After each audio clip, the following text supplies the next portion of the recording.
Nah, gini ya. Nah, kita lihat berarti masukin lagi ya, tadi misalnya L-nya itu 12 kuadrat sama dengan P-nya panjang pusatnya yaitu 13 kuadrat, nanti dikurang RB-nya itu jari-jari yang kita nggak tahu, RB min RK-nya 2-nya, nggak dikuadratin dulu, baru kuadratnya di luar.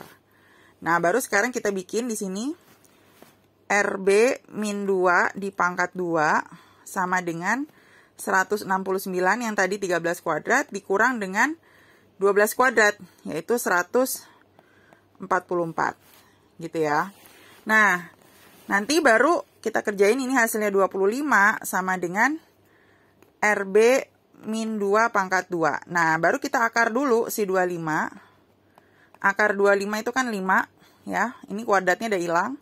RB min 2. Berarti lingkaran jari-jari lingkaran yang besar tinggal 5 ditambah 2. Karena min 2-nya pindah ke kanan. 5 tambah 2 adalah 7. Ya, jadi 5 tambah 2 sama dengan 7. Jadi berarti panjang jari-jari yang besarnya adalah 7 cm. Oke, gitu ya. Jadi di sini tadi rumusnya ada yang salah, harusnya pangkat 2-nya di luar. Oke, nomor 23 ada yang mau ditanya nggak? Nggak ada ya. Kita lanjut. Kita baca dulu kisi-kisi untuk yang nomor 24. Nah, nomor 24 adalah menghitung permasalahan dengan menggunakan keliling persegi panjang. Nah, keliling persegi panjang pasti ini soalnya soal cerita ya. Kita lihat contohnya, misalnya di sini. Ini suatu hari aku akan pergi ke lapangan futsal untuk bermain. Lapangan futsal itu berbentuk persegi panjang, ya. Memiliki panjang dan lebar 25 dan 15. Hitunglah keliling. Nah, disuruh hitung keliling sesuai dengan tadi yang kisi-kisinya. Berarti ya, kalau persegi panjang seperti ini, ya, berarti di sini ada panjang, di sini ada lebar. Rumus dari keliling diingat, keliling persegi panjang itu rumusnya 2 kali panjang ditambah lebar. Berarti kalau dia bilang panjangnya 25 meter, terus lebarnya satu lagi 15 meter, berarti tinggal dimasukin aja. 2 dikali 25 tambah 15. Ya, yang dikurung dikerjain dulu tuh, 25 tambah 15 berarti 40. Berarti 2 kali 40 sama dengan 80 meter. Gitu. Ini untuk soal yang nomor 24. Ya. Ini contohnya. Diingat rumus keliling adalah, keliling dari persegi panjang adalah 2 kali panjang ditambah dengan lebar. Nah, sampai di sini ada yang mau ditanya nggak? Nomor 24. Nggak ada ya. Kita lanjut ke nomor selanjutnya. Kisi-kisi selanjutnya. Nah, ini dilihat ya kisi-kisi selanjutnya. Untuk nomor 25, peserta didik dapat menghitung panjang busur dan luas juring pada lingkaran. Nah, jadi mengenai luas juring. Berarti kita lihat ya, contoh soalnya yang di bawah ini. Nah, di sini kita lihat ya. Di sini titik O adalah pusat lingkaran, di mana luas juring OAB adalah berapa gitu kan? Dia nanya begitu. Berarti kita lihat rumusnya dulu ya, luas juring. Jadi kalau luas juring itu rumusnya adalah sudut juring ya. Sudut si juring dibagi dengan 360 derajat dikali dengan luas lingkarannya. Gitu, itu rumusnya. Nah, berarti kan yang ditanya luas juring OAB, berarti yang ini kan yang ditanya. Ya, berarti sudutnya udah dapat, yaitu 135. Nah, yang belum dapat adalah luas lingkarannya, karena belum diketahui di situ. Tapi kita udah tahu jari-jari lingkarannya adalah 14. Gitu ya. Nah, berarti kita masukin aja rumusnya. Kalau gitu kita masukin ke luas juring. Jadi luas juringnya adalah sudut juring, yaitu yang ini. Ya kan, ada ketahuan 135 derajat dibagi 360. Ya, terus luas lingkaran rumusnya apa? PR. Ya, lihat diingat rumus lingkaran itu PR kuadrat, di mana Pi-nya bisa Pi aja atau bisa kalian ganti dengan 22/7. Karena di sini nggak ada jawabannya dalam Pi, berarti pasti harus dalam 22/7. Berarti kita masukin rumusnya, Pi-nya yaitu 22/7 dikali R kuadrat, berarti dikali 14 kali 14 gitu. Nah, nanti ini tinggal dihitung ya, bisa dicoret-coret. 7 sama 14 dicoret jadi 2 ya. Berarti tinggal kita hitung 135 kali 22 kali 14 dibagi 360. Nah, nanti ini 2 bisa kita coret lagi sama 360. Bawahnya jadi 180. Ya, berarti cara ngerjainnya tinggal 135 dikali 22 dikali dengan 14 dibagi dengan 180. Nah, kita hitung dulu ya di kalkulator.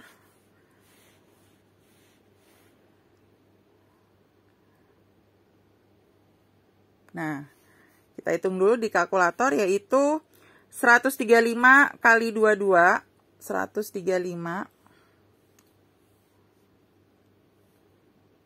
kali 22 terus dikali dengan 14, terus hasilnya dibagi dengan 180.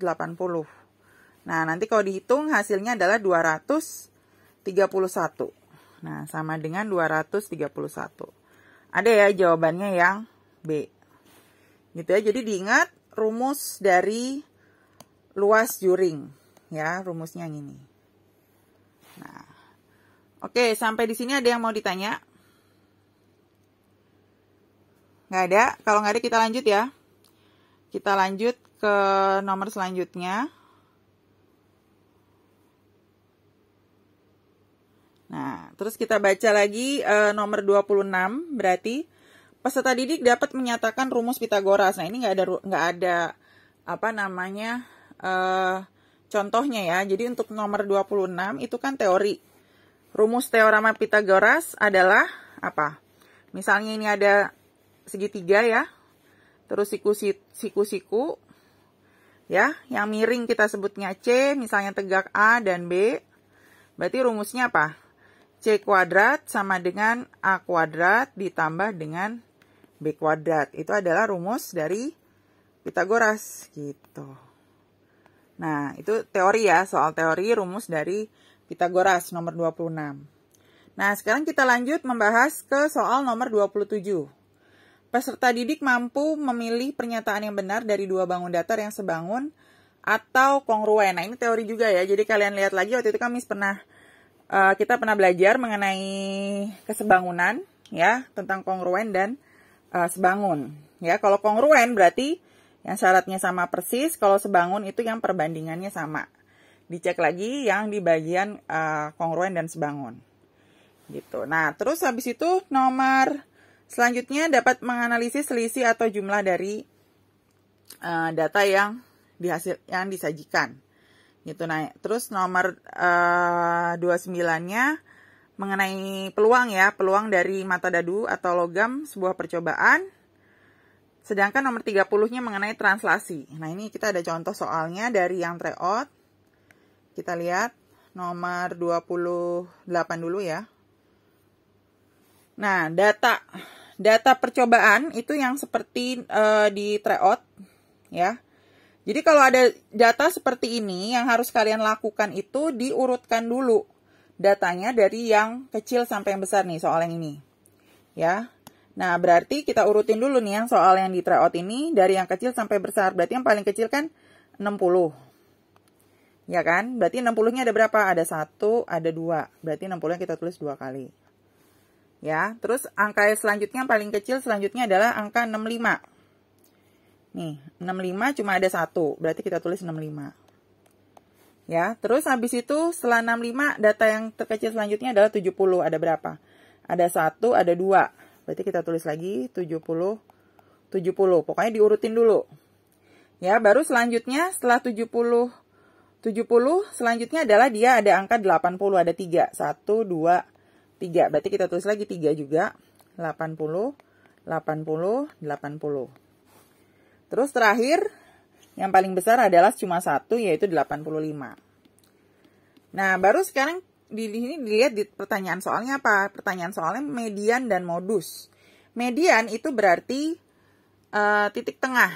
Ya, berarti yang paling tengah di sini ini 60, ada berapa kita hitung datanya? 1, 2, 3, 4, 5, 6, 7, 8, 9. Berarti tengahnya 9, yang paling tengah, itu ada di sini kan.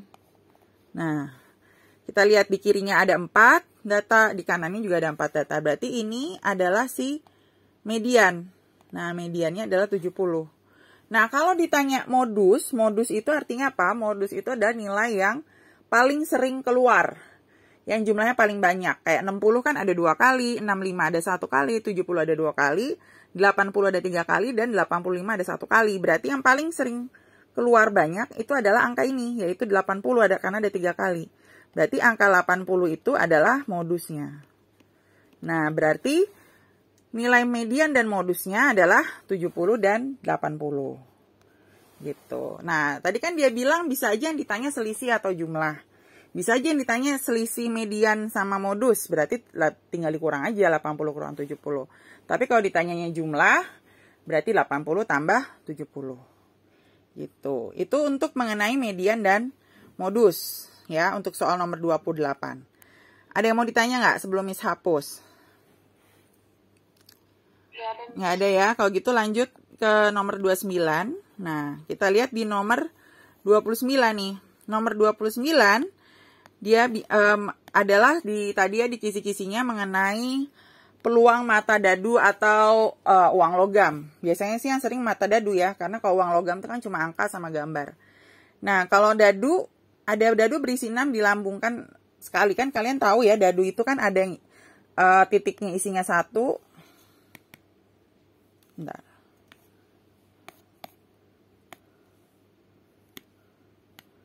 Nah, dadu itu bisa isinya 1, 2, 3, 4, 5, 6. Ya. Terus dia minta munculnya mata dadu faktor prima dari 6. Nah, 6 itu kan memiliki faktor yang bisa dibagi, yang 6 bisa dibagi berapa aja, bisa dibagi 2, bisa dibagi 3. Kalau 1 itu ya, terus bisa juga dibagi 1, dan bisa juga dibagi 6. Cuma dia mintanya ya adalah yang prima. Ya, prima itu diingat, prima itu adalah angka yang hanya bisa dibagi dirinya sendiri.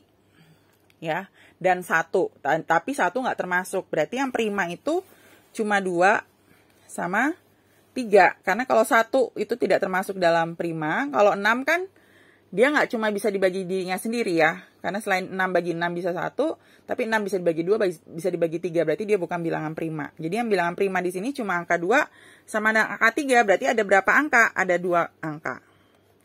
Kita bagi dengan, kalau namanya peluang, dibagi dengan total angka yang mungkin keluar dari dadu. Berarti ada 6. Ya kan? 2 dibagi 6. Ya, berarti 2 bagi 6 kita kecilin lagi, 1/3. Berarti ntar jawabannya 1/3. Gitu ya, cara untuk menentukan peluang. Nah, sekarang kita lanjut ke yang contoh 30. 30 itu dia bilang menentukan bayangan dari translasi. Kan kita waktu itu udah pernah belajar ya. Kalau translasi itu artinya cuma tinggal ditambah aja. Jadi awalnya misalnya dia bilang titiknya -2 sama 4. Ditranslasikan oleh -1, 2, berarti tinggal ditambah aja sama -1 sama 2. Ini cuma contoh aja. Nah, gitu. Tinggal dihitung, yang atas tambah atas, yang bawah tambah bawah. Berarti kalau -2 tambah -1, itu kan artinya plus sama minnya kita gabung berarti dikurang ya. Jadi -2 kurang 1. Berapa tuh kalau -2 kurang 1? -3, betul. Nah, yang terakhir gampang tuh, tinggal 4 tambah 2. 4 tambah 2 kan 6. Ya, nanti berarti udah dapet tuh bayangannya adalah -3 sama 6. Diperhatikan ini soal yang Miss kasih itu bukan soal ujiannya, tapi kalian pelajari caranya. Gitu. Oke, sampai di sini ada yang mau ditanya nggak? Nggak ada. Oke ya, berarti hari ini kita bahasnya sampai nomor 30 ya. Nanti nomor 31 sampai 35 kita itu untuk esai kita bahasnya di hari Kamis gitu ya. Oke, sampai di sini dulu semuanya. Selamat siang. Oh iya,